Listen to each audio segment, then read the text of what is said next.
ఇటీవల దుబాయ్లో జరిగిన ఘోర రోడ్డు ప్రమాదంలో మృతి చెందిన గాయపడిన చొప్పదండి నియోజకవర్గ వాసుల కుటుంబాలకు చొప్పదండి ఎమ్మెల్యే కరీంనగర్ జిల్లా కాంగ్రెస్ కమిటీ అధ్యక్షుడు డాక్టర్ మేడిపల్లి సత్యం అండగా నిలిచారు.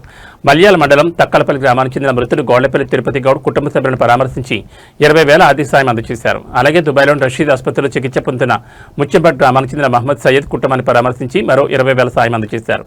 ప్రభుత్వం తరపున కూడా అన్ని విధాలుగా ఆదుకుంటామని హామీ ఇచ్చారు. అదేవిధంగా కొడిమియాల మండలం నమ్మిలికొండ గ్రామానికి చెందిన మృతుడు సయ్యద్ సలీం కుటుంబాన్ని పరామర్శించిన ఎమ్మెల్యే అంత్యక్రియల ఖర్చుల నిమిత్తం 20,000 తక్షణ సాయం అందజేశారు. ఈ కష్టకాలంలో బాధిత కుటుంబాలకు ప్రభుత్వం అండగా ఉంటుందని, అవసరమైన సహాయ సహకారాలు అందిస్తామని మేడిపల్లి సత్యం భరోసా ఇచ్చారు.